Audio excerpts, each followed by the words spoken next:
ഞാൻ കല്ലാച്ചിരി പിന്നെ സെക്യൂരിറ്റി ആയിട്ട് ജോലിയാണ്. അപ്പോൾ ഇന്നലെ രാത്രി BJP-ന്റെ 5-6 ജീപ്പിൽ എന്നോട് വന്നിട്ട് ഇങ്ങനെ എന്നോട് പോകുമ്പോൾ ഞങ്ങൾ പരിചയമുള്ള ആൾക്കാരാണ് ഇങ്ങനെ വന്നിട്ട് എന്നോട് പറഞ്ഞ് പിന്നെ 30 വോട്ട് BJP നമ്മളെ 30 വോട്ട് ഒരു ബൂത്തിൽ നിന്ന് 30 വോട്ട് ഷാഫിക്ക് ചെയ്യണമെന്ന് പറഞ്ഞു എന്നോട്. ഞാൻ ഇപ്പോൾ അവരോട് ചോദിച്ചിട്ട് ഇങ്ങനെ പിന്നെ യുവമോർച്ചന്റെ സംസ്ഥാന പ്രസിഡന്റിനെ സ്ഥാനാർത്ഥിയാക്കിയിട്ട് നമ്മൾ ഏതാണ്ട് കോൺഗ്രസ് മുക്ത ഭാരത് എന്നല്ലേ നമ്മളെ ആശയം തന്നെ. അപ്പം നമ്മൾ കോൺഗ്രസിന് വോട്ട് ചെയ്യണം. അപ്പം എന്നോട് പറഞ്ഞു ഇങ്ങനെ പിന്നെ നമ്മൾ ഓരോ ഭാഗത്ത് മാത്രം നമ്മളെന്തായാലും ജയിക്കുമായിരുന്നില്ല.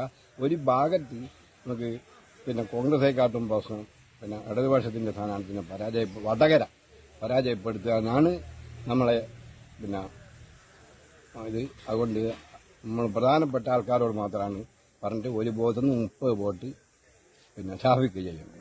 ആരാ വന്നത്? ആരൊക്കെയാ വന്നത്? എനിക്കറിയാം. ഒന്ന് രാംദാസ് മാണല്ലേരി, പിന്നെ മോഹനൻ മാഷ്, പിന്നെ 2 നാളുണ്ട് പുതിയാളെന്ന് എനിക്കറിഞ്ഞൂടാ.